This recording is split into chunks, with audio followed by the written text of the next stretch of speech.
So the topic of the class is why fast? Lessons from King David and Queen Esther. In truth, there are lessons from many figures. I just thought that pick a king, pick a queen, and it sounds good. And we're going to start with lessons from David HaMelech, and we are going to end with a lesson from David HaMelech. We are also going to learn a lesson in fasting from a king who followed David, who, if David was the most respected king in the history of Israel, this next king may have been the worst. And that was King Achab and his wife Izebel, who also fasted. And whose fasting, I think, represented maybe the worst demonstration of fasting, the most perverted form of fasting. And so I want to end with that as well. But before we go into any source at all, my first question pertains just to the fast of Esther, that we fast on the day before Purim. Why do we fast every year the day before Purim? By show of hands, let's see who can volunteer an answer. Why do we fast the Ta'anit Esther, the fast of Esther? That's what they did in the Megillah. So it's what they did, and therefore, so why are we doing it? It's for us as well. It's for us as well. Is there another response to why are we doing it? To commemorate, right? As a memory. So this happened once, many years ago. I therefore fast to commemorate what happened many years ago. For us as well means what in greater detail? How would you kind of put that practically? It's for us as well. We're supposed to take it as for us now in our times. There's something about the Esther story that lives on from generation to generation, and we are meant to internalize it. We are meant to feel vulnerable. There wasn't just one Haman in Jewish history. There were many people who made similar threats. There are people in our day and age who make similar threats. How many people experience the fast of Esther the way Grace said it? Sorry, the way Esther said it. It's your book. Never mind. The way Esther said it. And how many people said it commemorate the way you said it? For how many people is it we are doing what was done many years ago to commemorate what was done? By show of hands. For the fast of Esther. And for how many people is it we are doing something now, not necessarily to commemorate, but to re-experience something that parallels what they experienced then? Right? So, can I say, go for it. I don't know, you know they always say the concept when you have Passover and you have the holidays, that we're not just remembering this history, we're like tapping into a time period when this, like kind of the energy of that time was that it was. So I'm just curious, like the fast itself, the fast of Esther fell on a time where like Haman was going to kill all the Jews. So we're not just remembering and reconnecting, replaying history. It's like that was a time period where that energy in the world was a time of devastation for the Jewish people. Like we're tapping. So we're re-tapping into that energy, but ultimately, we're only doing so because it happened then. Because that would still make it commemorative. Because it's happening right now, in a certain sense. So there is a sentiment to, and it's happening right now. And I need to be tapping into something that's happening right now, maybe in order to validate the fast? Or would the fast be valid for tapping into what was happening then, even if nothing was happening right now? You know, Maimonides actually says that one day all of the fasts will be annulled, except for this one. And that speaks to a messianic era where there certainly won't be the same threat as there was in the time of Haman. But something about the Esther story will speak to eternity, in a way that Tish'a BeAb won't. So there must be some truth to fasting as a purely commemorative experience. So you're saying this fast will never be annulled? Oh, the other ones will, or this one will? Esther will not. Esther will not Esther be will not be Wow. annulled. The story of Esther will not be annulled, even when everything else will. But here's another question, right? The 17th of Tammuz. Why do we fast it? It's a day that they laid siege to the city. And therefore, why do we fast it? Who said it? Elaine says, commemorate. Right? Well, what about Tish'a BeAb? Well, before that, I was going to say that we would fast every day of the year if you had to commemorate every step of something bad that happened. So, I feeling has something to do with commemorating, but like you said earlier, it has to just be tied down to a relatable day for us to be able to... So 100%. There are certain days that actually take on more than just, right? So the fast of the 10th of Tevet, for example, is the winter fast to commemorate several tragedies that happened around that time of the year, right? Including the death of the last prophet, and including the siege of Jerusalem, and including. So what Ricky's saying is, I mean, if we were to commemorate every bad day, we'd be fasting every day of the year. By the way, do you know that Shulchan Aruch says that some people have the practice to fast on the anniversary of the death of a parent? They take the anniversary of the death of a parent annually and make it a fast day. Others have the custom to fast annually on the anniversary of the death of Moshe on the 7th of Adar. That's in Shulchan Aruch, that people have that practice. So fast as commemoration seems to be quite prevalent, right? Why do I fast on Yom Kippur?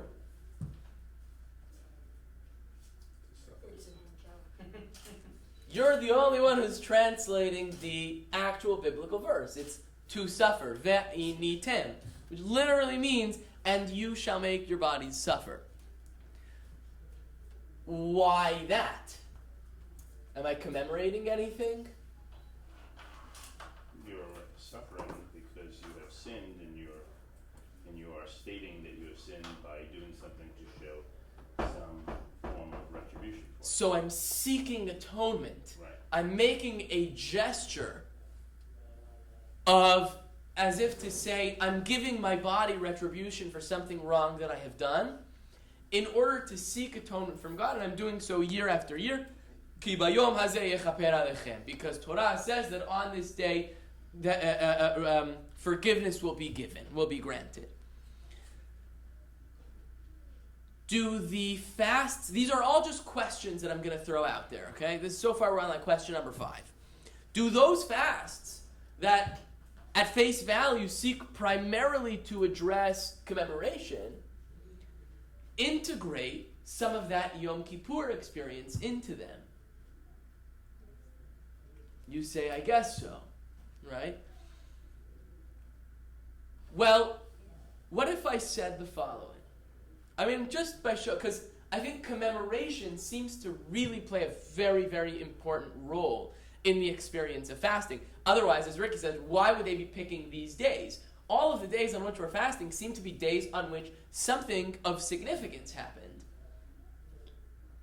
And therefore, you cannot divorce the event of significance from the day of fasting. And therefore, it stands to reason that primarily on fast days, which mark an event in history, I am fasting to commemorate that event in history. So far, so good, right? I mean, it stands to reason. I'd be happy to fast just to commemorate. Right? I don't know if happy is the word. I'd understand the significance of the ritual, right? Well, there are many, many sources in Tanakh for incidences of fasting. including incidences of communal fasting. If I were to ask you to guess, do most of them address the theme of commemoration? Do only a minority of them address the theme of commemoration? Or do none of them address the theme of commemoration? Which would you guess? None, some, or most? I feel like none of them are commemoration. They're all for like bad things that happen, no? I would guess none. You're saying they're all for bad things that are happening, right? Or that happen. So, most of them are for bad things that are happening. Some people said none, some people said some. We're going to start with the only one in Tanakh that I have found. Okay? The only one in Tanakh that I have found. And this is a lesson from King David. Okay? But in theory, it's actually before he becomes king.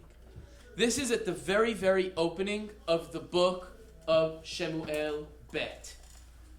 Shemuel Aleph has just come to a very tragic close, and Shemuel Bet picks up the day after the death that marks the end of Shemuel Aleph.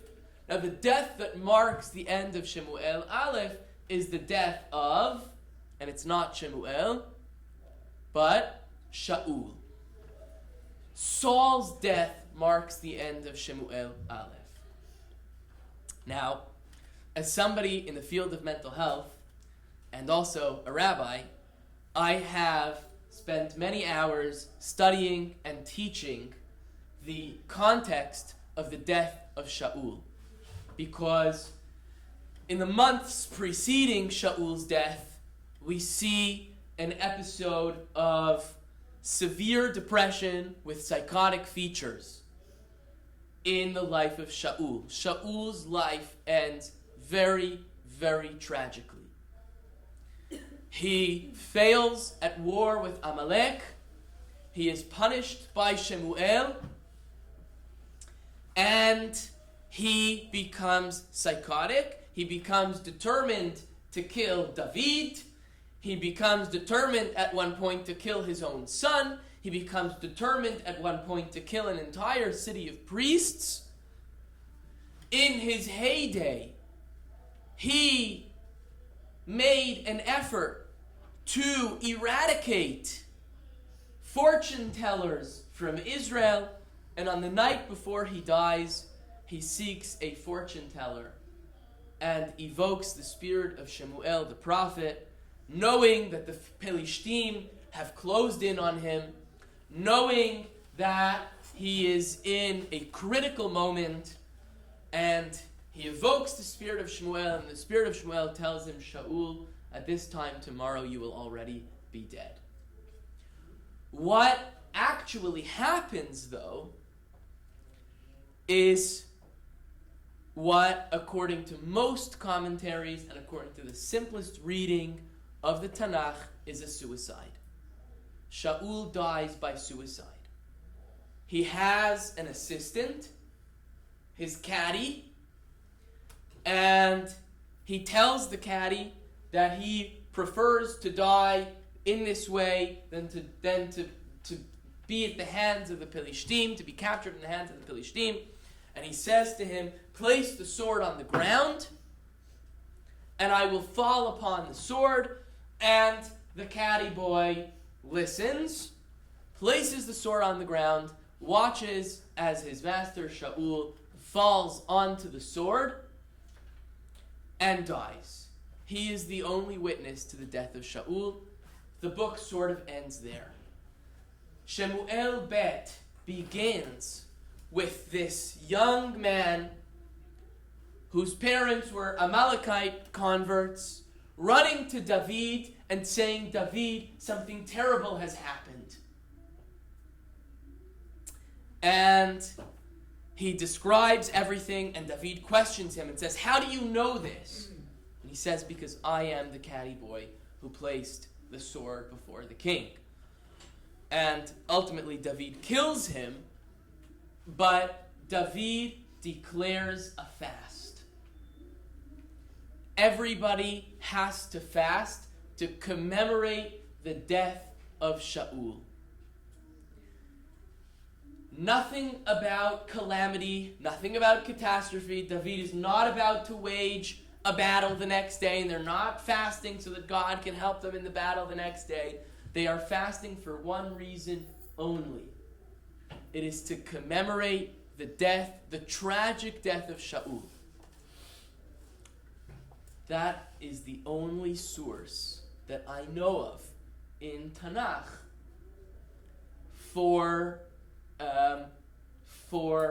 fasting as a commemorative experience only.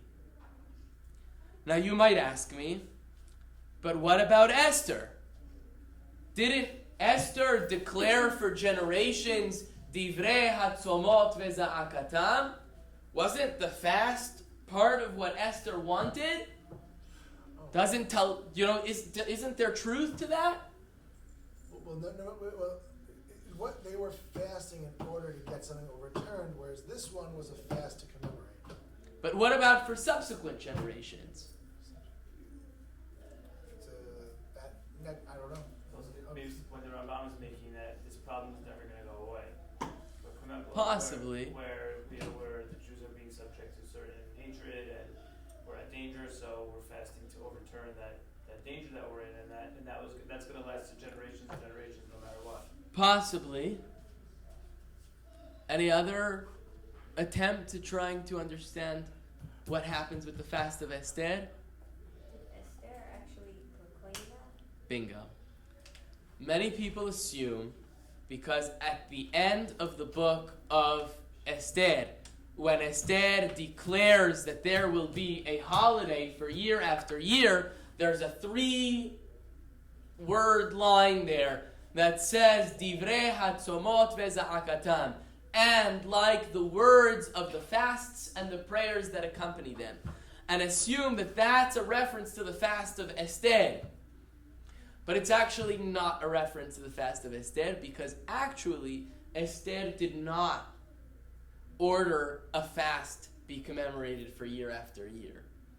The fast of Esther was introduced in the Geonic period, and that pasuk at the end of the Megillah was tied to that early medieval institution. But Esther herself did not institute a fast. When Esther says that we should commemorate a holiday along with the words of the fasts and the prayers that accompany them, the fasts that Esther is referring to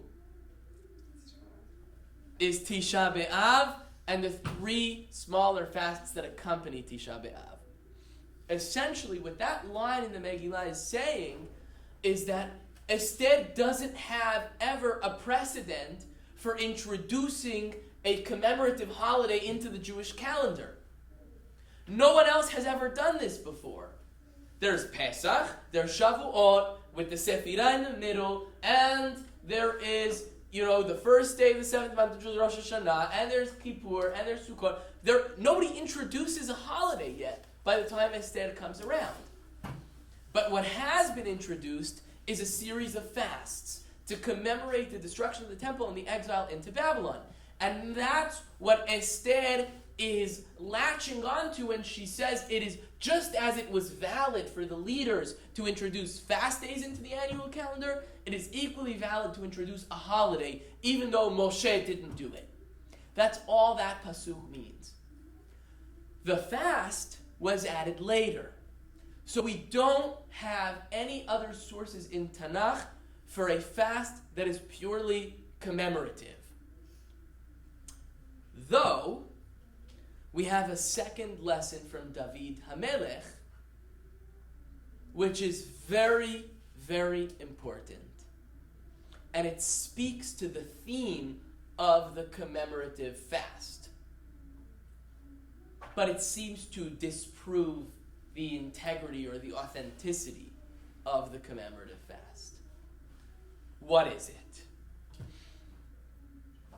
everybody knows that there was a woman named Bathsheba who had a husband named Uriah, but David saw her bathing on the roof and fell in love with her and wanted her as a wife, but she was married, and he sent her husband out to battle where he would then get killed. We all know the story. We also know that eventually Bathsheba would become pregnant with a child whose name would be Shlomo, Solomon, and he would eventually become David's successor. What many of us don't know is that Solomon was not Bathsheba's only child with David. There was another child, but we don't know the name of that child. What happens is that at birth, the child's odds at survival become very slim. And David fasts for the child. And the verse describes, ויבקש דוד את האלוהים בעד הנער, ויצם דוד צום, ובא לו ושכב ארצה. David prayed to God on behalf of the boy. David fasted, and he went in and spent the night lying on the ground. Furthermore, David enclosed himself in his room, in his inner quarters, and refused to be called out, despite the fact that his many servants attempted to get him out, attempted to get him to eat. And then, several days pass, and David learns that the child has died. Vayehi bayom hashevi'i vayamot hayeled. After 7 days passed, the child died. And what does David do as soon as the child dies? Does anyone know? You say fast. You say rips his clothes. He eats, and he actually puts on clean clothes. And his servants are bewildered. Because, remember, it's David himself who declared a fast for the death of Shaul. It's David himself who taught everybody that it is appropriate when somebody dies to fast, to commemorate their death. As Esther Hidari said, Keri'ah, tearing one's clothes, is among the most prevalent signs of mourning from the Tanakh. And yet David, as soon as he learns of the child's death, gets up, puts on clean clothes, and sits down and eats. And one of the servants musters the audacity to ask the king, I don't understand.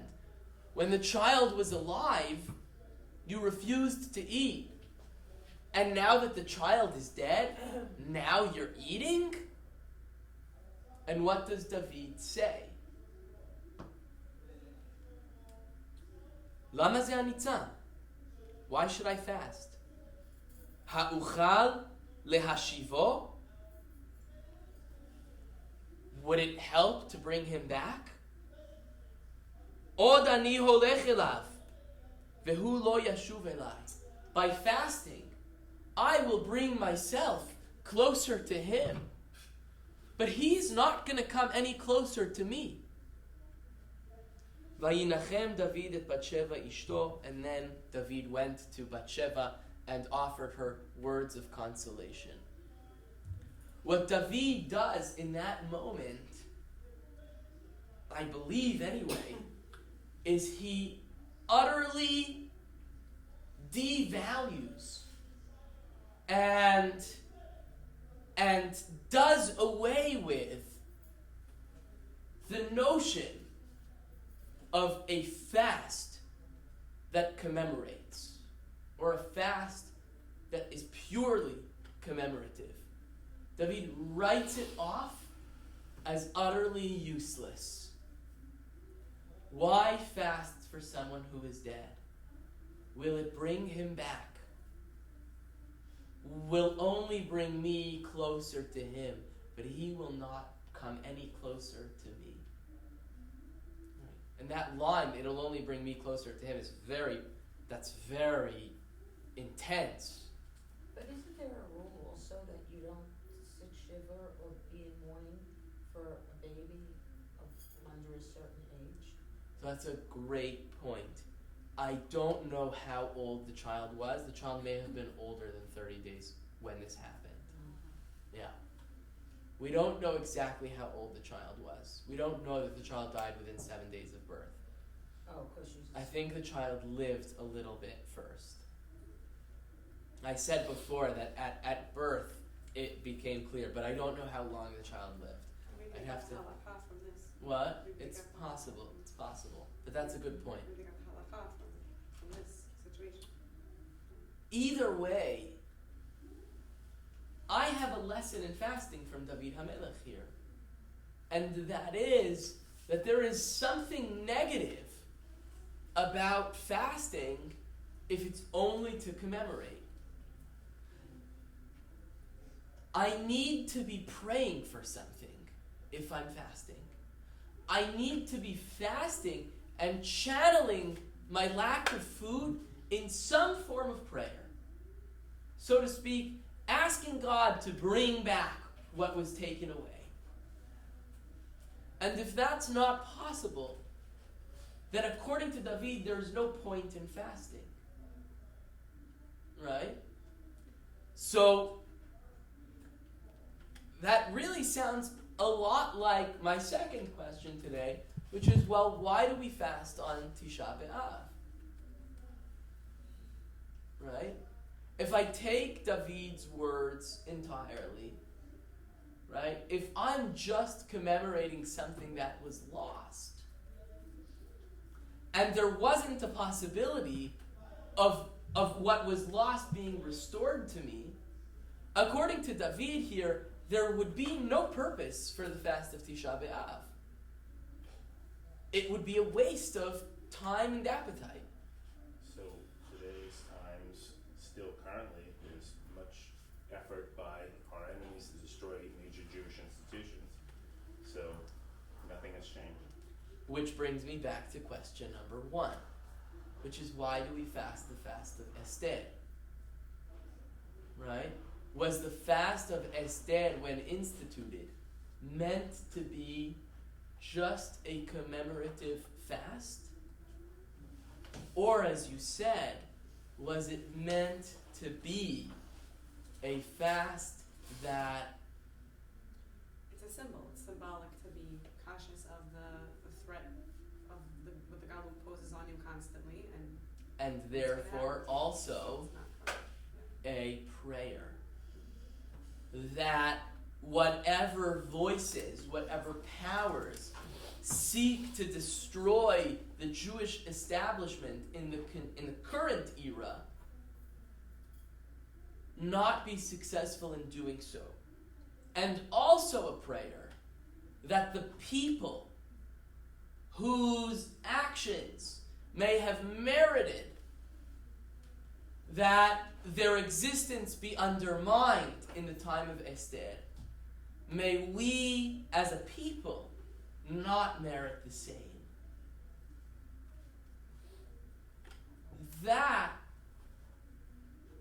model for fasting actually has a much, much more vocal parallel and a much more common parallel in Tanakh and in several sources in Talmud. The most notable parallel in Tanakh for a fast that seeks to prevent calamity is, we read this once a year on a very important fast day is people spend a lot of money to be able to read this text in synagogue every year. Yonah. It's the story of Jonah and the people of Nineveh. Yonah finally, in chapter 3, after trying to avoid his mission, finally returns to dry land, goes to the city of Nineveh, and speaks to the people of Nineveh and says, God has decreed that the city of Nineveh no longer deserves to stand. And therefore, within 40 days, God is prepared to destroy the city of Nineveh. And the people of Nineveh listen to Yonah and gather together in prayer and seek atonement from God, and Nineveh is not destroyed. That sounds a lot like the times of Esther, where the people learn that Haman plans to eradicate the Jewish nation living in the Persian Empire. And the king has given him his seal of approval. And a date has been chosen. And so Esther says, Tzumu alai sheloshet yamim. Fast for me for 3 days. Ve'ani ve'na'arotai natsum. And I and my entourage will also fast. Ubezot avo el hamelech. And in that way I will approach the king.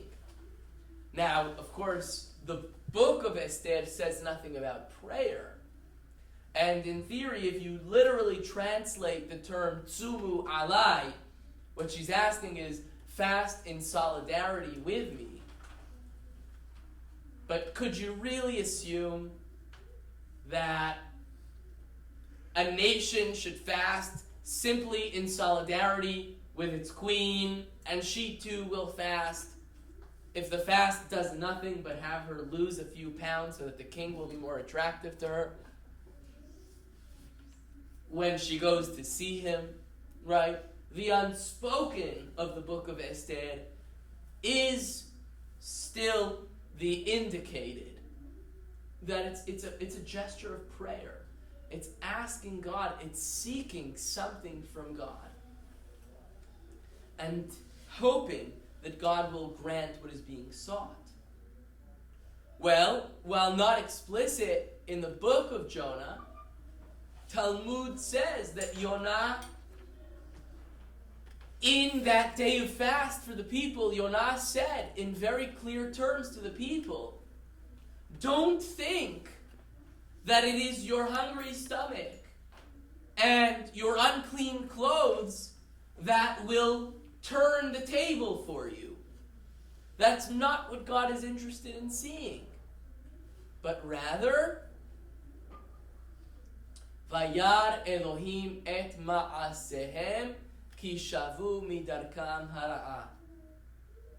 That God will look on the fast day at your deeds, at what happens in your heart, and look that you have sought atonement, that you have sought to better your ways.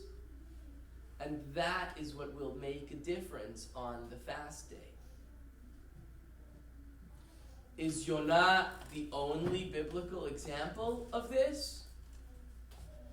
I think it's about time to go back to the Yom Kippur model, right? What is happening in the Yom Kippur model? What's happening in the Yom Kippur model, after all? I mean, Daddy, what did you say? Suffering.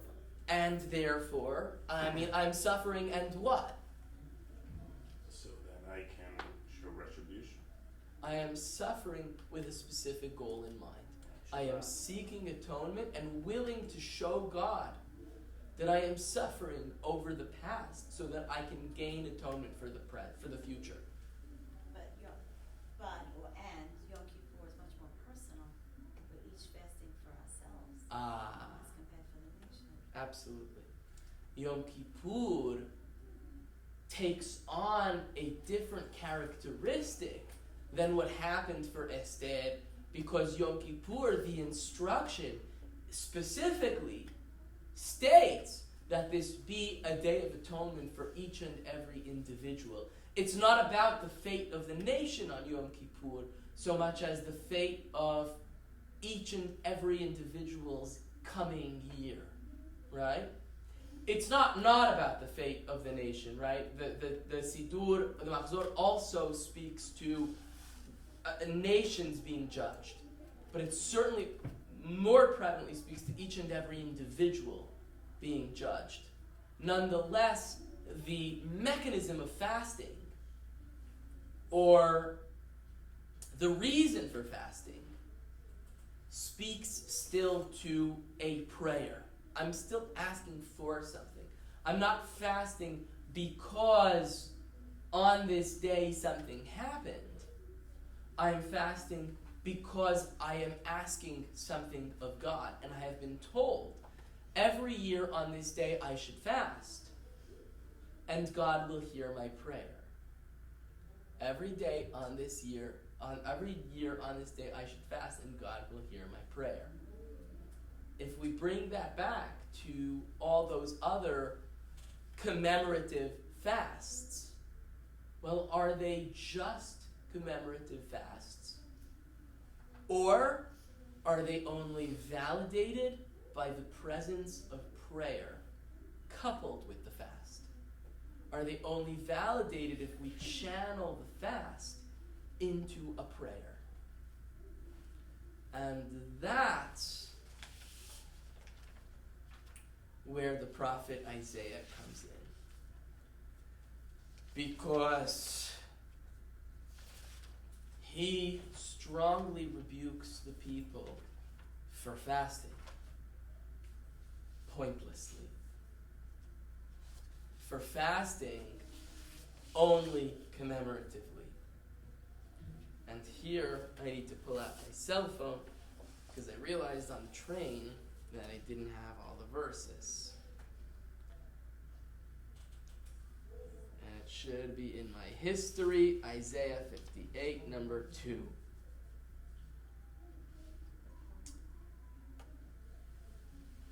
To be sure, they seek me daily. No, here's the verse.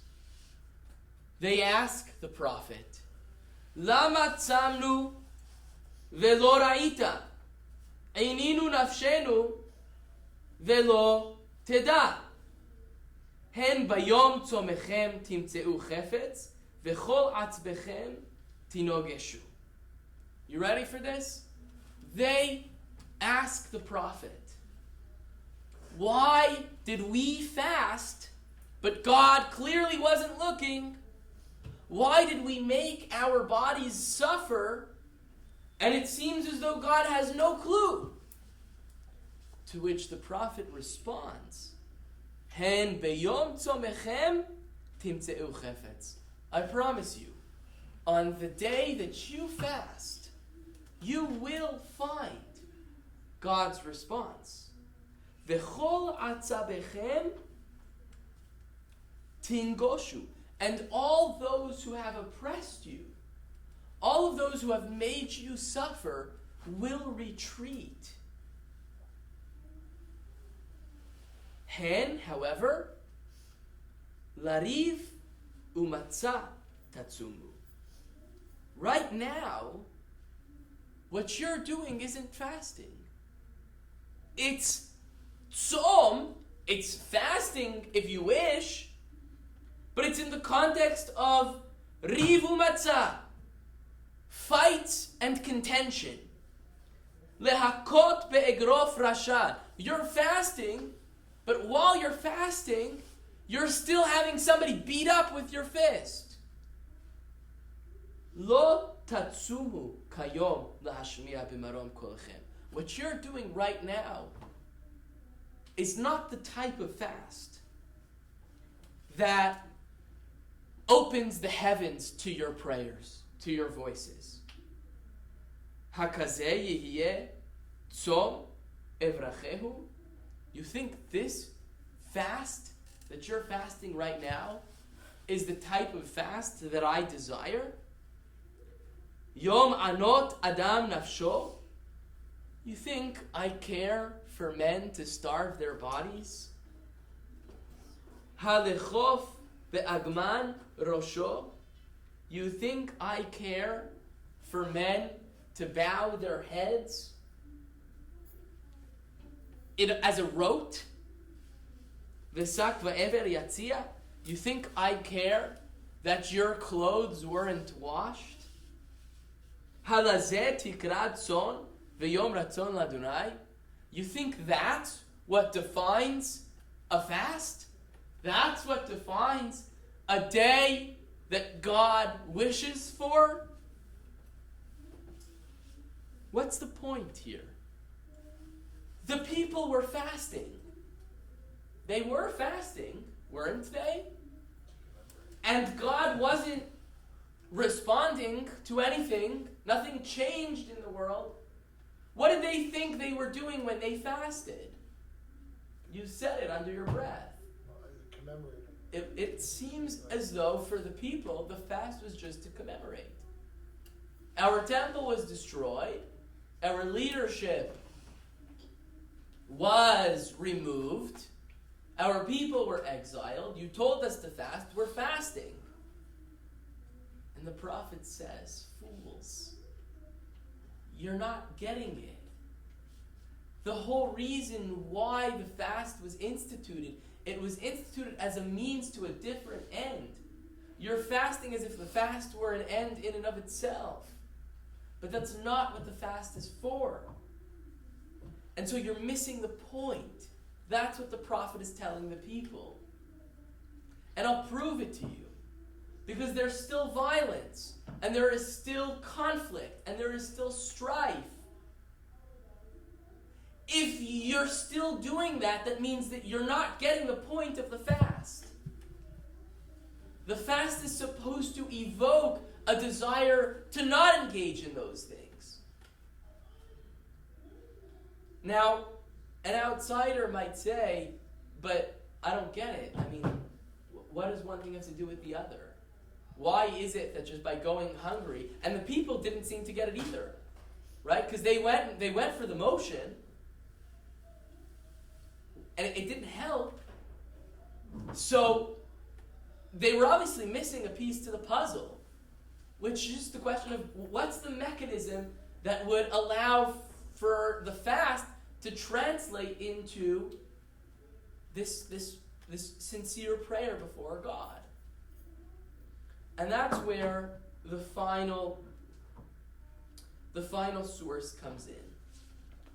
And this is a commentary on Vayikra, on Leviticus, Parashat Acharei Mot, the instruction of Yom Kippur from the Torah. Right? When the Torah says the very first time that every year on this day you shall make your soul suffer, for on this day I will bring atonement to the people for all of their sins before God, they shall be cleansed. Malbim asks, I don't get it. What does fasting have to do with this? And he says the following thing. Well, he says, first of all, Yom Kippur is called a Shabbat, Shabbaton. What is Shabbat?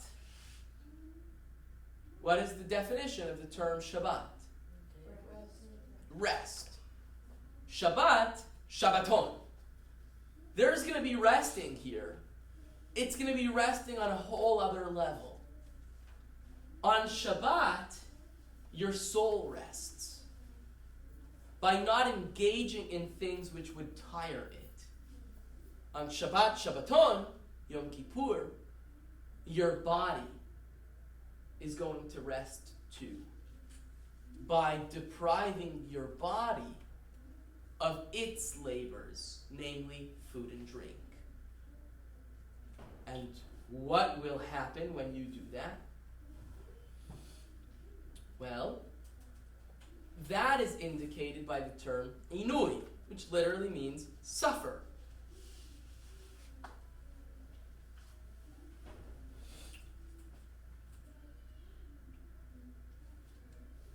looking for the exact statement.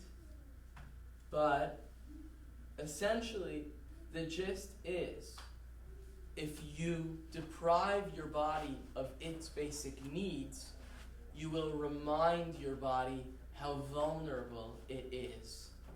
And then your soul, which experiences things like ego and pride and arrogance and honor and things which may lead to behaviors that are not favorable by God, will get the message that it too is vulnerable because it depends on the body for survival.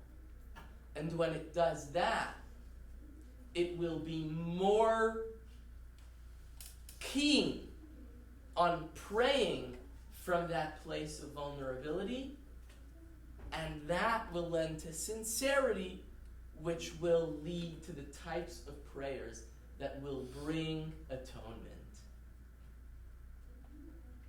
We said at the beginning that there are fasts that are undoubtedly commemorative, right? We fast, for example, there were some who had to practice the fast on the anniversary of the death of a parent.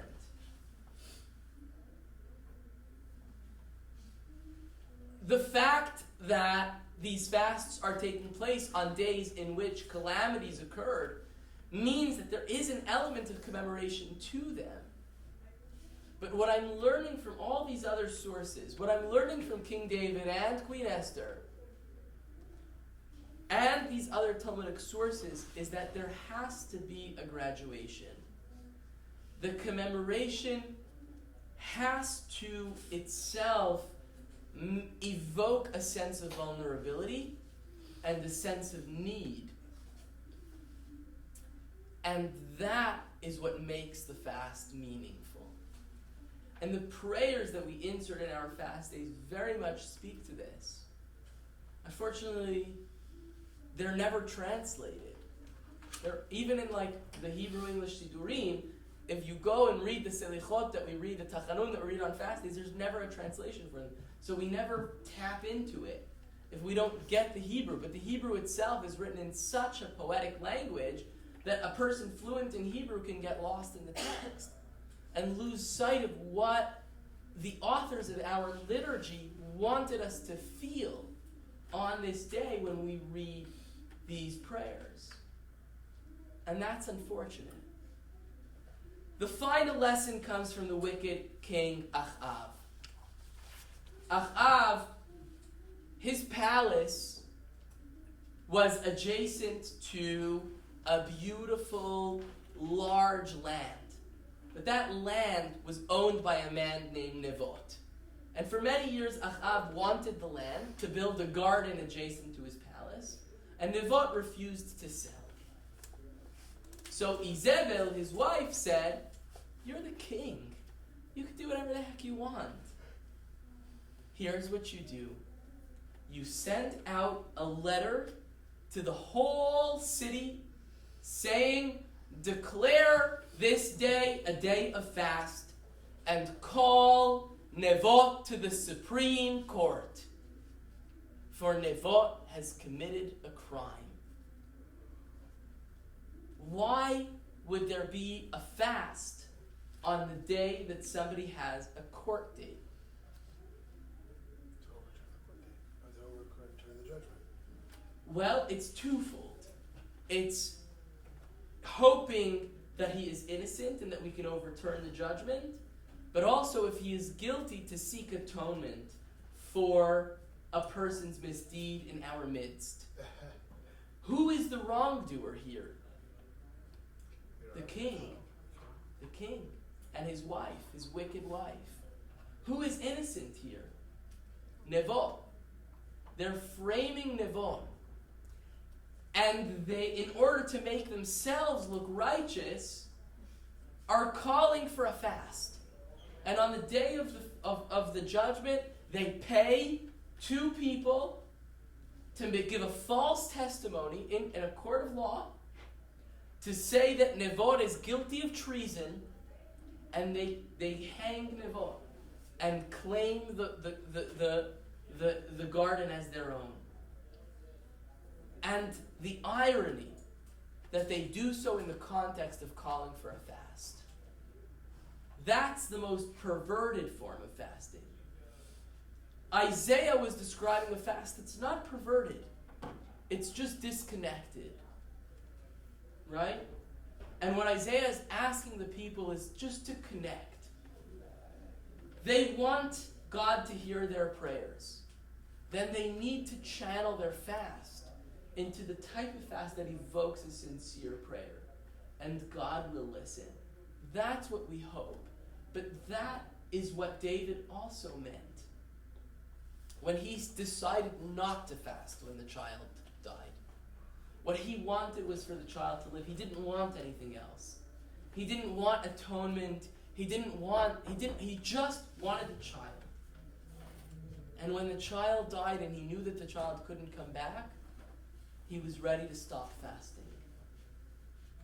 We still want something from God. We all want something from God, as a nation and as individuals, so we can channel our fast to ask that of God. That's the lesson from King David and Queen Esther.